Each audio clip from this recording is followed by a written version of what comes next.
코로나와 관련돼서 국내에서 한 사건이 발생했습니다. 공무원이 부하 직원에게 확진자라고 얘기를 한 겁니다. 그런데 코로나19 확진자가 아니라 살이 확진자라고 얘기했다가 고소를 당했다고 합니다. 이 사건은 무엇이고 이 처벌은 어떻게 된 건지, 왜 자꾸 이런 얘기를 하는 건지 함께 보시죠. 자, 이 변호사님, 정익진 변호사님이 좀 법적으로 이번 사건 저와 함께 좀 상담을 좀 해주시길 바라겠고요. 부하 직원에게 확진자 고소당한 공무원 처벌은 지난 3월 청주시청 6급 공무원 A씨가 직원 B씨를 가리켜 아유 이 확진자가 여기 있네 한 거예요. 이거 완전 옛날 아저씨들의 어떤 쪼크식의 얘기인데 당사자 입장에서 상당히 불쾌하죠. 확진자, 코로나19로 외부 활동을 하지 않아 갑자기 살이 찐 사람을 뜻하는 신조어. 너 살쪘다 이거죠? 저게 이른바 아재의 개그인데요. 잠깐만요. 또 있어요. 그래서 이 B씨가 A씨에 대해서 고소장을 제출했습니다. A씨가 볼펜으로 찌르면서 확진자라고 표현했다. 이게 지금 기분 나쁘죠. 상사가 볼펜으로 쿡쿡 찍으면서 살찔렀겠죠? 아우, 여기 확진자가 여기 있네. 평소 친분이 전혀 없는 상태.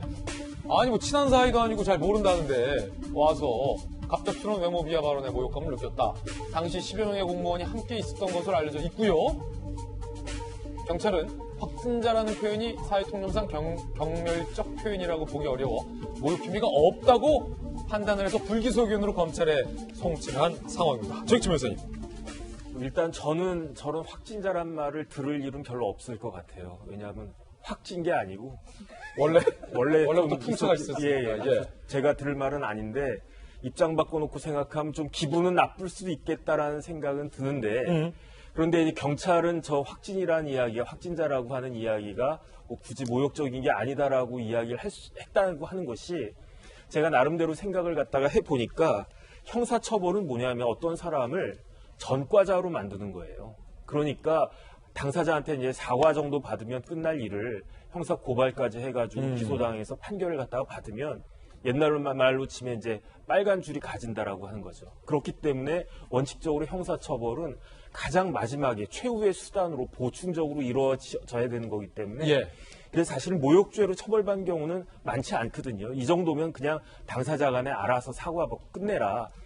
그래서 저도 처음에 기사만 딱 봤을 때는 뭐 그런 말 가지고 뭐 이렇게 그 고발까지 했을까 했는데 볼펜으로 이렇게 툭툭 찔렀다라고 하는 걸 보니까 이건 검찰에서 좀 바뀔 수도 있겠다. 그다음에 또 한 가지가 중요한 건 뭐냐면은 이 모욕죄나 명예훼손죄는 공연성이 있어야 되거든요.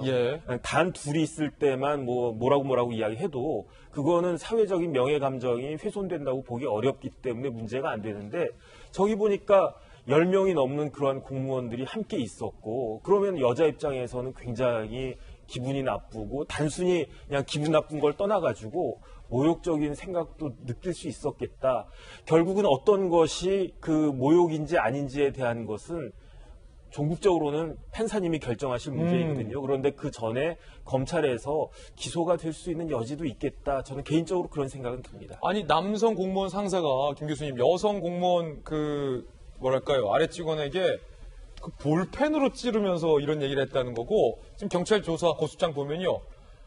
평소에 친분도 없는 별로 친하지도 않는 갑자기 웬 계장님이 와서 이렇게 과장님이 와서 찔렀다는 거예요. 사실 너무 기분 나쁜 상황이죠. 진짜 그 형법에 따른 모욕죄에는 해당이 안 되는지는 모르겠으나 이렇게 10명이나 있는 상황에서 그런 식으로 푹푹 찔러가면서 확진자가 여기 있네. 전혀 안면도 없고 전혀 모르는 사람인데.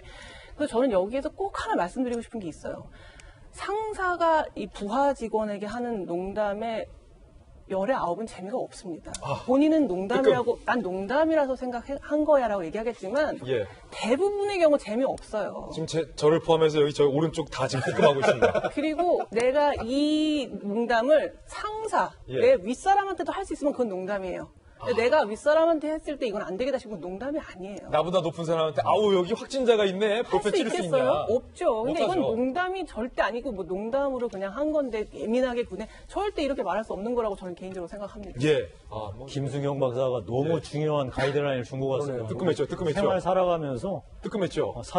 정말 김승영 박사 말씀하신 그러니까 내가 이 동료나 부하 직원한테 얘기를 할 때 부하 직원이 나한테 그 얘기했을 때 내가 열 받냐 안 받냐 그렇지. 그 기준으로 내가 농담을 해야 되나 말아야 되나 한데 너무 이거 생활상에 정말 중요한 지혜를 주신 것 같습니다. 예. 저 확진자 발언은 집에서 자주 듣습니다.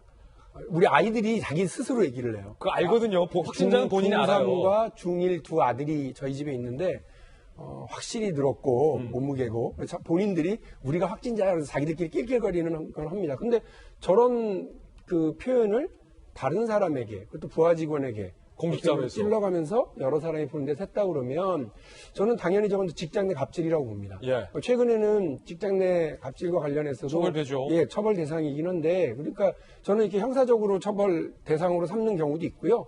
또 직장 안에서 저 부분에 대해서 그 평가하고 판단하고 조치해주는 기관도 당연히 공직사회니까 있을 거라고 봅니다. 그래서 저 B씨 피해자의 경우에는 저런 형사적인 처벌 고소장 제출도 있겠지만 직장 안에서 저런 거를 분명히 할 수 있도록 판단을 요구해서요.